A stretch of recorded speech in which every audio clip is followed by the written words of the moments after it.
भुला ही गए। राम बरेली में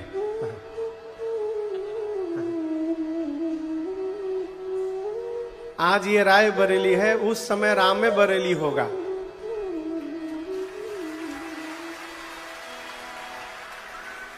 यहां शहर में जो नदी बहती है सई नदी, भरत जी पूरे समाज को लेकर अयोध्या से चले। आइए पहले गुनगुना लेते हैं भरत भैया। भरत चले चित्रकूट हो रामा, राम को मनाने भरत चले चित्रकूट हो रामा, राम को मनाने, राम को मनाने सिया लखन को मनाने, राम को मनाने सिया लखन को मनाने, भैया भरत चले चित्रकूट हो रामा, राम को मनाने भरत चले चित्रकूट हो रामा, राम को मनाने सिया, राम को मनाने सिया, राम को मनाने। भरत भैया पूरे समाज को लेकर चले। पहले दिन तमसा नदी के किनारे विश्राम हुआ,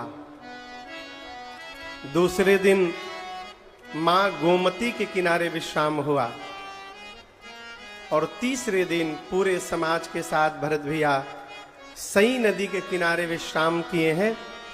चौथे दिन समाज सई नदी के किनारे से चला और चलते चलते श्रृंगवेरपुर पहुंचा। कहां पहुंचा? श्रृंगवेरपुर। श्रृंगवेरपुर के राजा हैं निषाद राज गुह। उनके सेवकों ने आकर बताया निषाद जी से कि प्रभु, भरत जी विशाल सेना लेकर के वन में जा रहे हैं। और यहां दर्शन करिए, राजा के कान में सेना शब्द सुनाई पड़ते राजा को सीधे युद्ध दिखाई पड़ता है। निषाद राज क्या सोच लिए कि भरत जी सेना लेके जा रहे हैं, इसका अर्थ है वो राम जी से युद्ध करने जा रहे हैं। गुह ने अपने सैनिकों को ललकारा, कहा सावधान खड़े हो जाओ,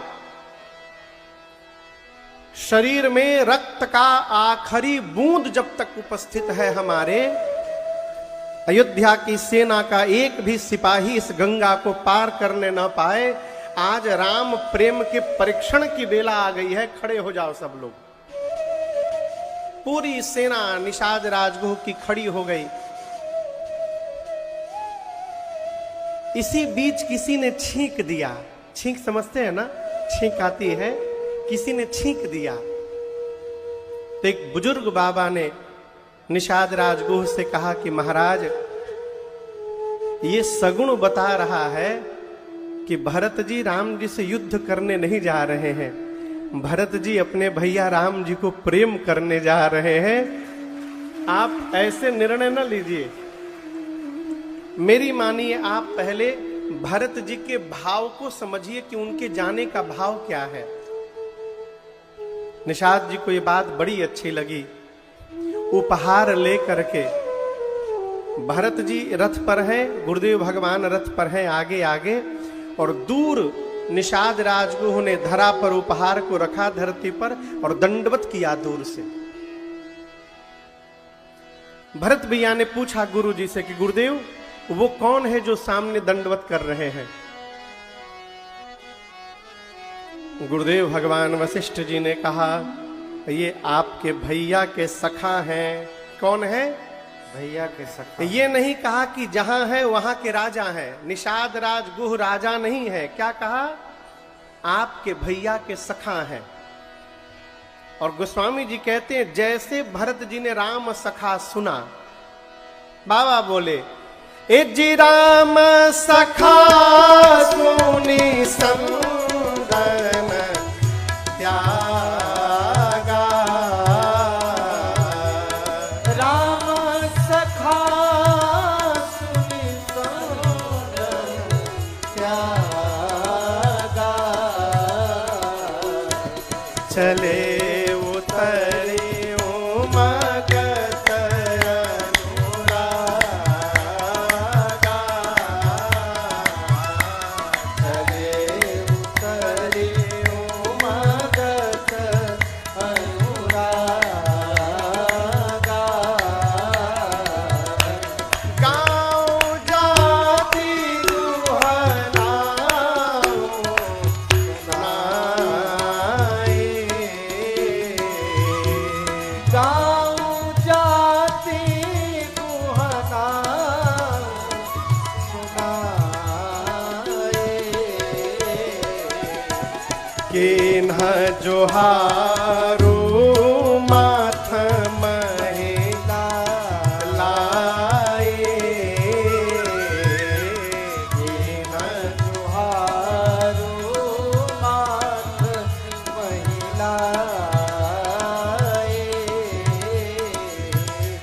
किन्ह जोहारो माथ महिलाए। बाबा कहते हैं कि जैसे भरत भैया ने कान में श्रवण किया राम सखा, क्या सुनाई पड़ा? राम सखा, मेरे भैया के सखा हैं। ये सुनाई पड़ते भरत जी रथ से कूद पड़े और कूद करके पागलों की भांति निषाद राजगुह की ओर भरत जी दौड़ पड़े। अब आगे दर्शन करिए। निषाद राजगुह जान रहे हैं कि मैं जाति से जाति से मैं मल्लाह हूं, निषाद हूं। भरत जी राजपुत्र हैं। भरत जी को लग रहा है मुझे जान नहीं रहे हैं। जिस प्रकार से वो पागलों की भांति दौड़ के आ रहे हैं, कहीं भरत जी मुझे छू न दें। समाज मुझे अछूत कहता है। कौन सोचा? निषाद राजगुह। तो भरत जी वहीं रुक जाएं, इसके लिए आगे की चौपाई दर्शन करिए। निषाद राजगुह जोर जोर से बोलने लगे। क्या बोलने लगे? गांव जाति गुहनाओ सुनाई। निषाद जी ने अपनी जाति बताई। मैं मल्लाह हूं, गुह मेरा नाम है। क्यों? भरत जी मल्लाह सुन के रुक जाएंगे। लेकिन आपको मैं बताऊं, भरत जी के कान में मल्लाह से पहले राम सखा प्रवेश कर चुका है। भरत जी दौड़ कर गए, उठा करके निषाद राजगुह को भरत भैया ने हृदय से लगाया।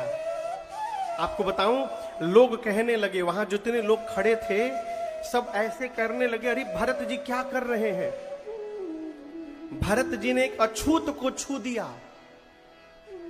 यहां गोस्वामी जी समाधान करते हैं। यहां बिहार का कोई नहीं है ना? वहां एक लोग हैं। बिहार में एक जिला है बक्सर। क्या नाम है? बक्सर। गंगा जी के किनारे है। वहां एक और नदी बहती है, उनका नाम है कर्मनासा। बाबूजी, नदी का नाम है कर्मनासा। पानी नहीं है उसमें, लेकिन बालू जाकर एक अंजुरी बालू निकालिएगा ना तो पानी ऊपर आ जाता है। ऐसी मान्यता है कि कर्मनासा नदी का जल यदि शरीर से स्पर्श हो गया तो जीवन के सारे पुण्य उसी समय समाप्त हो जाते हैं। भूल कर भी कोई उसमें नहीं जाता है कर्मनासा में। लेकिन गोस्वामी जी कहते हैं कर्मनास जल सुरसरे परई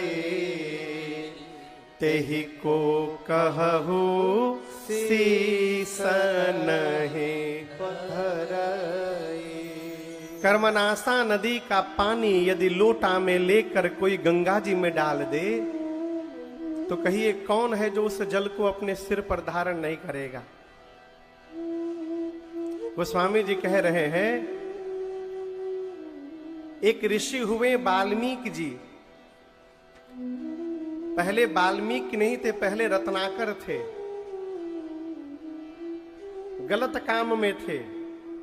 लेकिन वो रत्नाकर जी राम जी का नाम सीधा नहीं जपे, उल्टा जपे।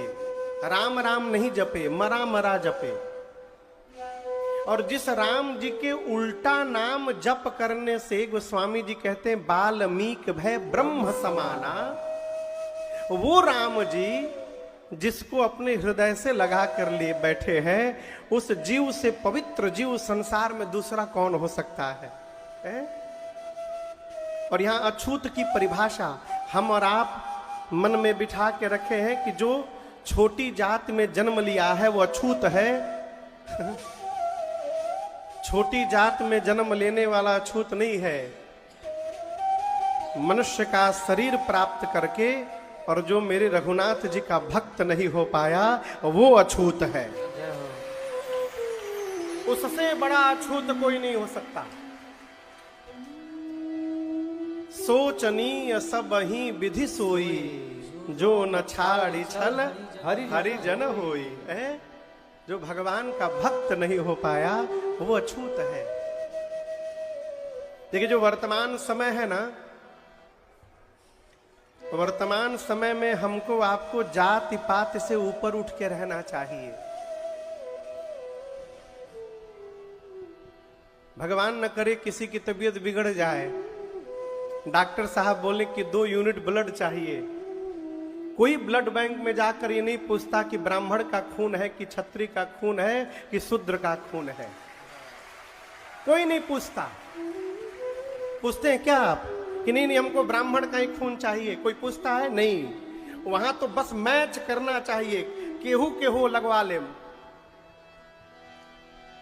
यदि आप किसी भी जाति का रक्त अपने शरीर में लेने को तैयार है तो उसको जीते जी अपने हृदय से लगाने को क्यों नहीं तैयार हो रहे हैं? राम जी ने भेदभाव नहीं किया, लेकिन राम जी के नाम पर हम भेदभाव कर रहे हैं।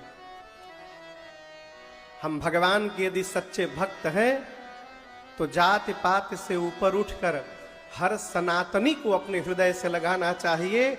हम सब एक परिवार हैं, कोई बड़ा छोटा नहीं है। वो भरत भैया से निषाद राजगुरु ने दंडवत किया। भरत भैया ने कुशलता पूछी। निषाद राजगुरु कहते हैं, भरत जी आपके चरणों का दर्शन हुआ, जीवन में सब कुशल हो गया। एक बात बताऊं मैं आपको, मैं कपटी हूं, कायर हूं, कुमती हूं, कुजाती हूं, लेकिन जिस दिन से राम जी ने मुझे अपना बना लिया है उस दिन से मैं जगत का आभूषण बन गया हूं।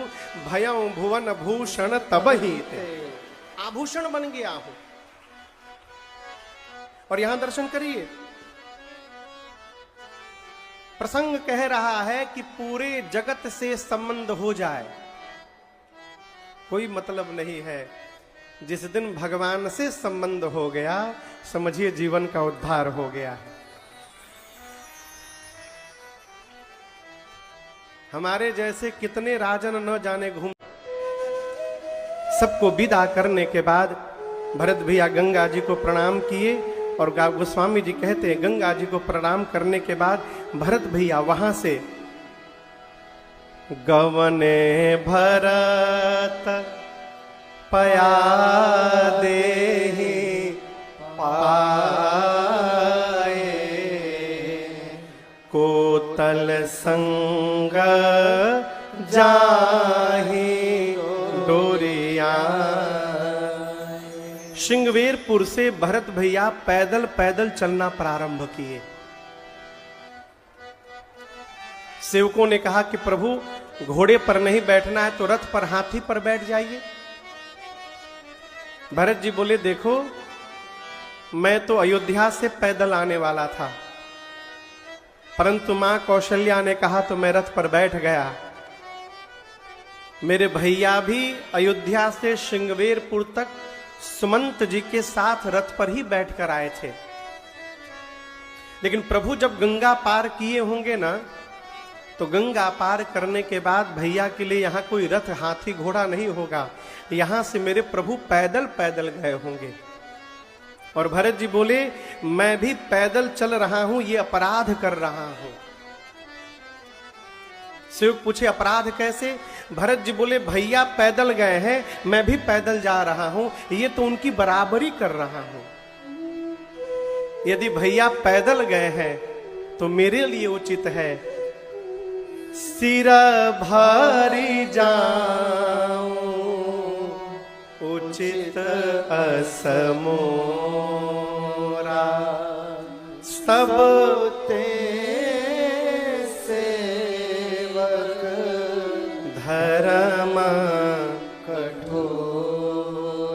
भरत जी बोले भैया पैदल गए हैं तो मेरे लिए उचित है मैं सिर पे चल के जाऊं। आपको एक मैं बात बताऊं, राम जी चित्रकूट में बैठे हैं, भरत जी पैदल आए हैं कि रथ पर बैठकर आए हैं, राम जी को इससे कोई लेना देना नहीं है। भरत जी आए हैं यही राम जी के लिए पर्याप्त है। लेकिन आप दर्शन करिए, भरत जी पैदल चल रहे हैं।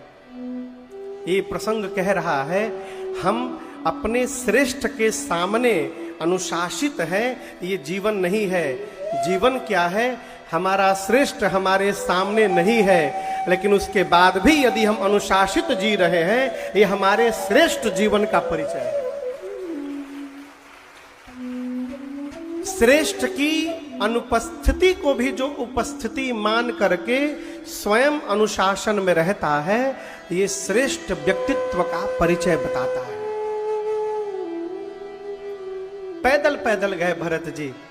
और आपको बताऊं, तीर्थराज प्रयाग तक पहुंचते पहुंचते बाबा कहते हैं भरत जी के पांव में झलका झलकत पायन कैसे, झलका झलकत पायन कैसे, पंकज कोश ओशकण जैसे, पंकज कोश ओशकण जैसे, भरत पया देहि आए आज, भरत पया देहि आए आज, भयउ दुखी सुने सकल समाज, भयउ दुखी सुने सकल समाज, भयउ दुखी सुने सकल समाज। भरत जी पहली बार जीवन में नंगे पांव चले हैं। आज तीर्थराज प्रयाग पहुंचते पहुंचते झलका समझते हैं आप लोग? पांव में छाले निकल गए, दोनों पांव भरत जी के छालों से भरे गए हैं। कौशल्या मैया को जब पता चला कि भरत जी पैदल आए हैं, मां दौड़ कर गई भरत जी के पास। पांव देखा मां ने, हाथ में पांव लेकर और अपनी आंचल से सहलाने लगी मैया। मां बोली भरत बहुत पीड़ा हो रही है ना? भरत जी मुस्कुराए, कहे मां पांव पर जो छाले निकले हैं वो तो आप देख रही हैं, लेकिन मां जो छाले मेरे हृदय पर निकले हैं ना, वो मेरे रघुनाथ जी को छोड़कर किसी को दिखाई नहीं देने वाला है। मां यहां के छाले तो केवल मेरे भैया देख पाएंगे। और एक बात बताऊं, इस छाले की जो पीड़ा है, उस पीड़ा के आगे इस पांव के छाले का कोई मोल नहीं है मां। उसी स्थिति में भरत जी खबर लिए, जाकर सबका हाल चाल लिए। पता चला कि सब लोग वाहन पर आए थे, तो 2-3 घंटा पहले ही पहुंच गए थे भरत जी से, और सब लोग आकर त्रिवेणी जी में स्नान कर चुके थे। खबर लीन ही क्या, सब लोग नहाए। गुरुदेव ने कहा, भरत जी सब लोग स्नान कर लिए हैं, अब चलिए आप भी स्नान करिए त्रिवेणी जी में। गुरु जी पकड़ के भरत जी को ले गए त्रिवेणी संगम पर स्नान कराने के लिए प्रयाग में। अच्छा आप बताइए, अयोध्या में मंथरा की मति किसने पलटा था? जोर से बोलिए। सरस्वती जी ने। गुरु जी ने कहा, भरत जी जाइए स्नान करिए। भरत जी किनारे खड़े हैं, जा नहीं रहे भीतर पानी में। गुरु जी ने कई बार कहा, भरत जी भीतर जाइए। भरत जी जा नहीं रहे थे। गुरुदेव ने पूछा, जा क्यों नहीं रहे हो? भरत जी बोले, गुरुदेव त्रिवेणी है, यहां गंगा और यमुना के बीच में सरस्वती भी बैठी है। यही वही सरस्वती है जो आई, मंथरा की मति पलट दी। मंथरा राम विरोधी बन गई। मुझे भय लग रहा है गुरुदेव, कैकेयी का ही न बेटा हूं मैं। कहीं मैं नहाने जाऊं आज और सरस्वती ने आज मेरी मति को भी पलट दिया, तो मैं अपने भैया का विरोधी बन जाऊंगा। गुरुदेव मैं इस डर के मारे नहीं जा रहा। सरस्वती जी को लेकर संशय था भरत जी को। गुरुदेव हाथ पकड़ करके ले गए भीतर, ले जाकर स्नान करवाया है। स्नान करने के बाद भरत जी ने कुछ दान पुण्य किया, और उसके बाद गुरुदेव से कहा कि गुरुदेव मैं थोड़ा एकांत चाहता हूं, आज्ञा हो तो दूर चला जाऊं। आज्ञा लेकर भरत जी एकांत में गए। अब तीर्थराज प्रयाग है, त्रिवेणी जी और भरत जी। भरत जी ने कहा, हे तीर्थराज प्रयाग, मैं आपको अपना परिचय बताना चाहता हूं। तीर्थराज प्रयाग ने कहा, बताइए। भरत जी बोले, मैं जिस घर से आया हूं, मेरे घर में मांगने का नियम नहीं है, मेरे घर में देने का नियम है। हमारे यहां दिया जाता है, मांगा नहीं जाता है? मैं क्षत्रिय हूं, मांगना क्षत्रिय का धर्म नहीं है, क्षत्रिय का धर्म देना है। लेकिन हे तीर्थराज प्रयाग, जीवन में जब विपत्ति आ जाती है ना, तो मनुष्य कोई भी कुकर्म करने को तैयार हो जाता है। इसलिए आज मैं अपने धर्म का त्याग करके आपसे भीख मांगने के लिए यहां पर खड़ा हुआ हूं। मैं जो मांगूंगा आप मुझे देंगे? प्रयाग ने कहा, भरत जी शायद आपको पता नहीं है, मेरे भंडार में 4 पदार्थ भरे हुए हैं। मेरे कोष में धर्म भी है, अर्थ भी है, काम भी और मोक्ष भी है। आप जो भी मांगिएगा इन्हीं चारों में से मांगिएगा। मांगिए, जो मांगिएगा दूंगा आपको। मांगिए, क्या चाहिए? संकोच त्याग करके मांगिए भरत जी। भरत जी बोले, क्या बोले?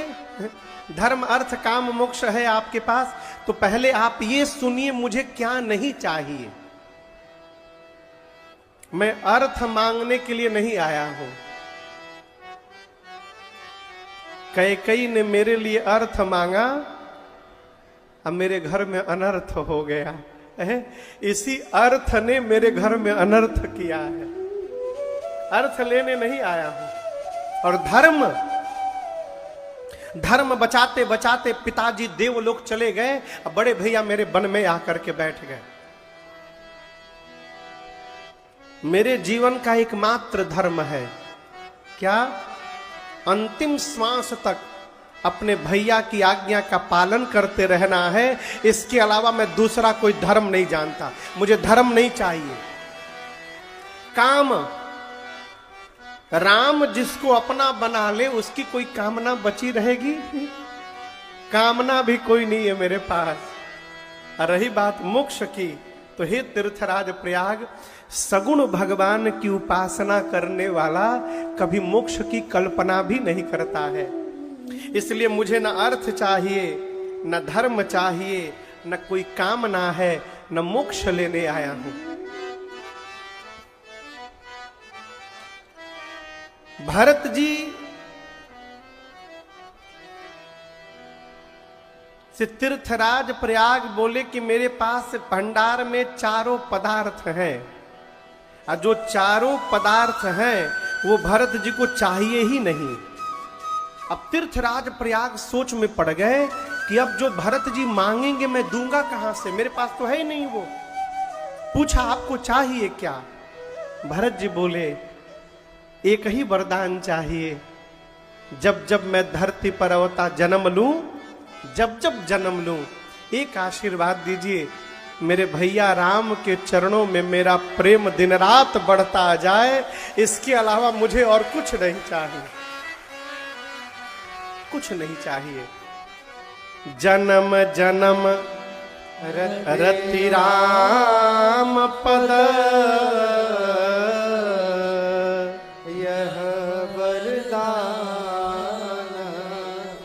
और मैं कह रही हूं आप राम जी के चरणों में अगाध प्रेम करते हैं, इसमें कोई संशय नहीं है। भरत जी आप साधु हैं। सरस्वती जी ने प्रशंसा की। देखिए जीवन में हमारी यदि प्रशंसा हो रही है तो सदैव इसका विचार करिएगा कि प्रशंसा करने वाला कौन है। प्रशंसा करने वाला जितना श्रेष्ठ व्यक्तित्व होगा, हमारा जीवन उतना श्रेष्ठ है। अब प्रशंसा करने वाला यदि नीच व्यक्ति है तो हमको अपने विषय में विचार करना चाहिए। तो यहां भरत जी को साधु किसने कहा? तो मां सरस्वती ने कह दिया, तात भरत तुम सब विधि साधु।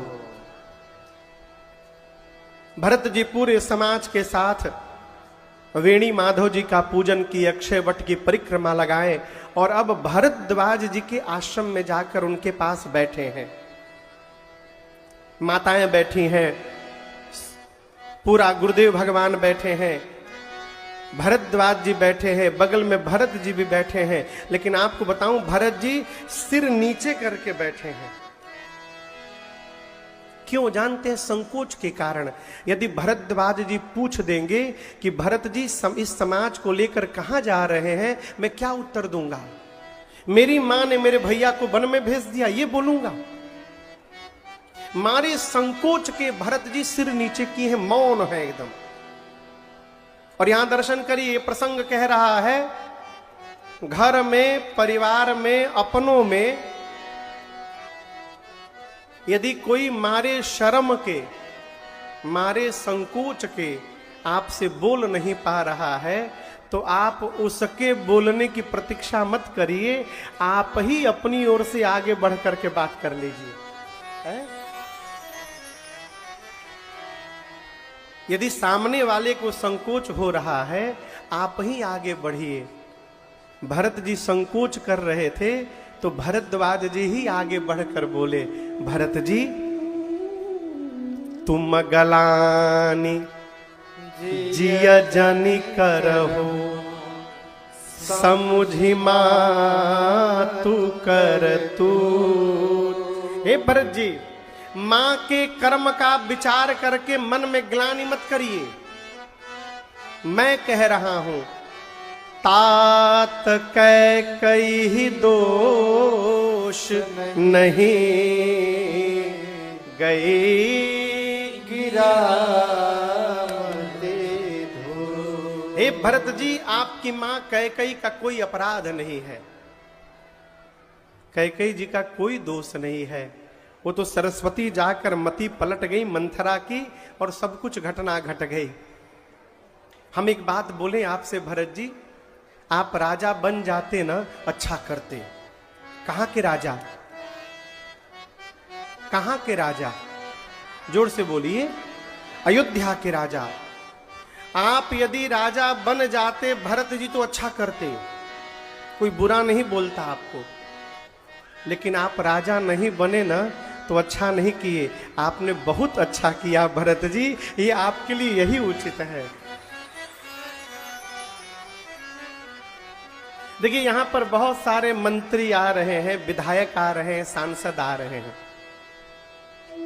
बात थोड़ी कड़वी है।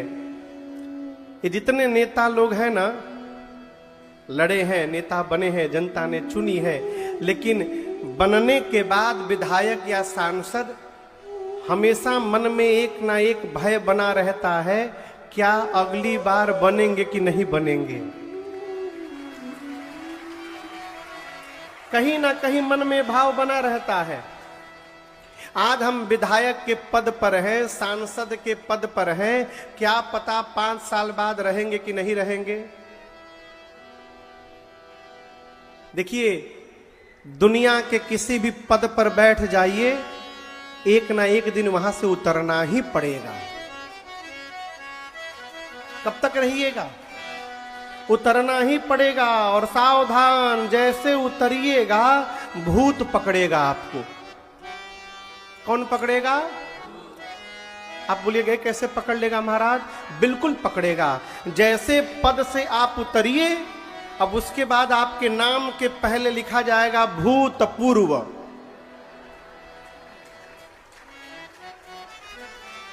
आप बताओ पकड़ा कि नहीं पकड़ा भूत? और ऐसा जबरदस्त पकड़ेगा कि मरने के बाद भी पीछा नहीं छूटने वाला है। फोटोओं पर लिखा रहेगा भूतपूर्व मंत्री जी। ऐसा कामे काहे करना कि भूत प्रेत पकड़ ले हो। भगवान का भक्त कभी भी भूतपूर्व नहीं होता है। भगवान का भक्त सदैव अभूतपूर्व होता है, अद्भुत होता है वो।